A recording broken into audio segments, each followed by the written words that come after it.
দীপাঞ্জন চক্রবর্তী প্রাক্তন ইন্টেলিজেন্স কর্তা, দীর্ঘদিন ধরে ইলেকট্রনিক মিডিয়ায় অত্যন্ত জনপ্রিয় পরিচিত মুখ। সেই মানুষটি এবার উত্তরপাড়া থেকে কল্যাণ বন্দ্যোপাধ্যায়ের পুত্র শীর্ষান্ন বন্দ্যোপাধ্যায়কে সরাসরি পরাজিত করে বিধানসভায় প্রবেশ করেছেন। আর সেই বিধানসভায় তার মেডেন স্পিচ অর্থাৎ প্রথম ভাষণ, সেই ভাষণেই পেলেন কিন্তু লেটার মার্কস। এটি অসামান্য ভাষণ দিলেন পুলিশি বাজেট নিয়ে। দীপাঞ্জন চক্রবর্তী আজকের এই প্রতিবেদনে শোনাব। মাননীয় অধ্যক্ষ মহাশয় এবং উপস্থিত আমার সমস্ত সহযোগী বিধায়কদের আমি শুভেচ্ছা এবং প্রণাম জানিয়ে এই বিধানসভায় আমার প্রথম বক্তব্য রাখছি। এবং মাননীয় অধ্যক্ষ মহাশয়, আপনাকে আমার অসংখ্য ধন্যবাদ এবং আমাদের চিফ হুইপকেও যে আমাকে আজকে সুযোগ দেওয়া হয়েছে। আমি এতক্ষণ ধরে এই পুলিশের হোম অ্যান্ড হিল অ্যাফেয়ার্সের এই বাজেট ডিমান্ড নাম্বার 68 এর উপরে বিতর্ক শুনছিলাম। তার আগে আমাদের দুজন বিধায়ক যারা প্রাক্তন আইপিএস, এবং আমি ঠিক বিরোধী দল, আমি ঠিক জানি না যে উনি ভালো তৃণমূল না খারাপ তৃণমূল, একজন আইপিএস ছিলেন, উনিও বক্তব্য রাখলেন। আমি একজন প্রাক্তন ইন্টেলিজেন্স কর্তা বলুন বা এনএসজি কর্তা বলুন, আমার কাজটা ছিল ন্যাশনাল সিকিউরিটি নিয়ে প্রায় 3 দশক বা তার থেকে একটু বেশি সময়।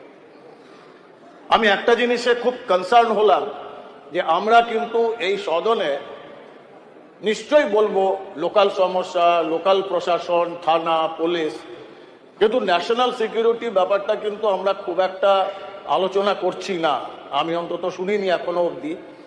এবং এটা ভুলে গেলে চলবে না যে ভারতবর্ষের এই অংশটা, বিশেষ করে পশ্চিমবঙ্গ, কিন্তু রাষ্ট্রীয় সুরক্ষার জন্য একটা বড় চিন্তার বিষয়।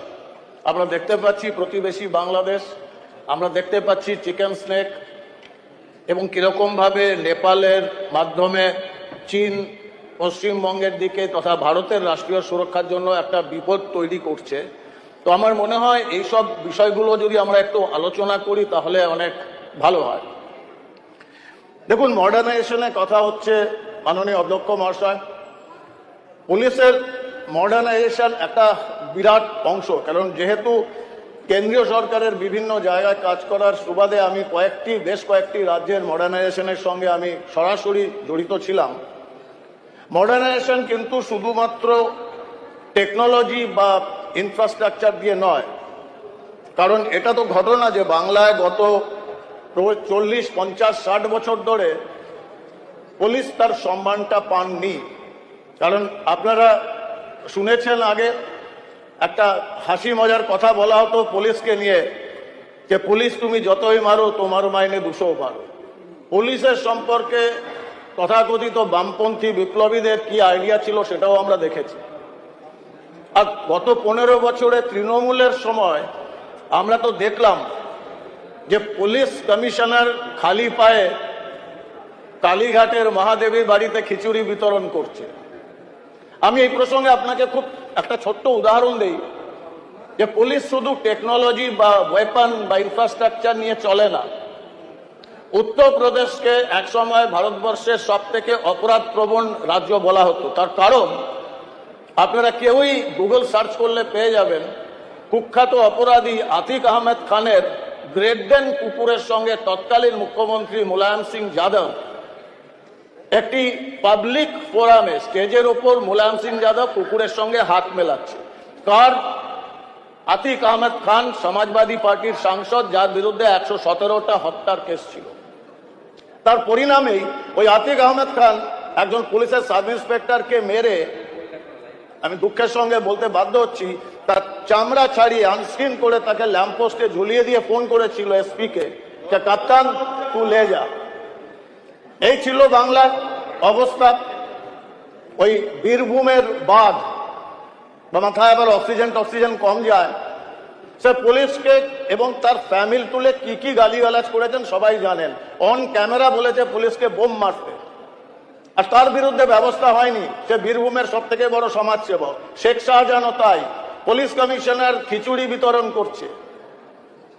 এটা ছিল পশ্চিমবঙ্গ। আর তার পার্কোলেট ডাউন হয়েছে নিচে, যেখানে মুখ্যমন্ত্রী শপথ নেওয়ার পরেই বলেন যে আমি বাংলার গুন্ডা কন্ট্রোল করি, তো বোঝা যায় যে তার 15 বছর পুলিশের উপর তার কি রিয়াকশন ছিল।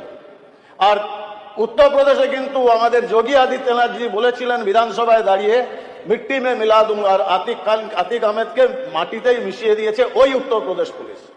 এই বাংলাতে আমি কৃতজ্ঞ, একজন বিধায়ক হিসাবে নয়, বিজেপি কর্মী হিসাবেও নয়, আমি একজন এক্স সার্ভিসম্যান, ফোর্সের লোক হিসাবে আমি আমার বাংলার মুখ্যমন্ত্রীর কাছে আমি কৃতজ্ঞ যে উনি বেল্ট ফোর্স, ইউনিফর্ম ফোর্সকে তার সম্মান ফিরিয়ে দিয়েছেন। এটা আমি সারা জীবন মনে রাখব। আর আজকের বাংলা দেখছেন, এই বাংলাতে এই বিধানসভায় দাঁড়িয়ে বাংলার মাননীয় মুখ্যমন্ত্রী বলছেন জিরো টলারেন্স, আর তার রেজাল্ট আমরা দেখছি। আমাদের একটা দুষ্প্রাপ্য প্রায় বিলুপ্ত প্রজাতি বামপন্থী বলে কিছু সংগঠন লোকজন আছে, যখন খিদিরপুরে সাব ইন্সপেক্টর তাপস চ্যাটার্জিকে গুলি করে মারেন একটি পার্টিকুলার সম্প্রদায়ের এক নেতা, তখন এই বামপন্থীরা কিন্তু রাস্তায় মিছিল করে না। আর যখন প্রভাস মণ্ডল, একজন রেপিস্ট, খুনি, সে যখন পুলিশকে গুলি করে, তার কাউন্টার অ্যাটাক হলে ওনাদের অনেক সমস্যা হয়ে যায়। তার কারণ সবাই বোঝে। আমি এটাই বলতে চাইছি মাননীয় অধ্যক্ষ মহাশয়, শুধু পশ্চিমবঙ্গ নয়, ভারতবর্ষের বিশেষ করে পূর্ব প্রান্তের কিন্তু ভবিষ্যতে একটা সংকট ঘনীভূত হচ্ছে, মাল্টিপল সাইড। উত্তরে আপনি দেখছেন চীনের কিরকম ভাবে নজর পড়েছে চিকেন স্নেকের ওপরে। আপনারা জানেন ভারত বাংলাদেশ সীমান্তর পুরো এলাকাতে বাংলাদেশের সদ্য সমাপ্ত নির্বাচনে জামাতের লোকরাই ওখানে সংসদ হয়েছে। জামাত কিন্তু কনসেন্ট্রেট করছে, আইএসআই কনসেন্ট্রেট করছে ওই এলাকাতে।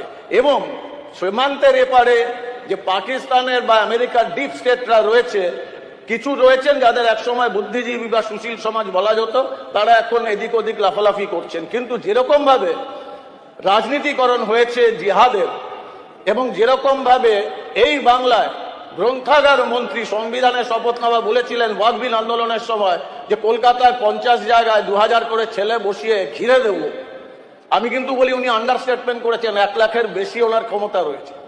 কিন্তু এটার সঙ্গে মোকাবেলা করতে গেলে আমাদের পুলিশ বাহিনীকে আপাদমস্তক আমাদের ওভারঅলিং করতে হবে। এরকম ইনফ্রাস্ট্রাকচার ডেভেলপমেন্ট হচ্ছে, সেটা নিয়ে বিস্তারিত বলা যাবে নিশ্চয়ই কখনো। পুলিশের মানসিকতা, পুলিশের মোটিভেশন আমাদের মাননীয় মুখ্যমন্ত্রী বদলে দিয়েছেন।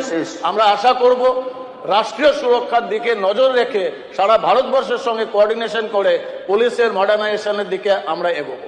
ধন্যবাদ, সবাইকে প্রণাম।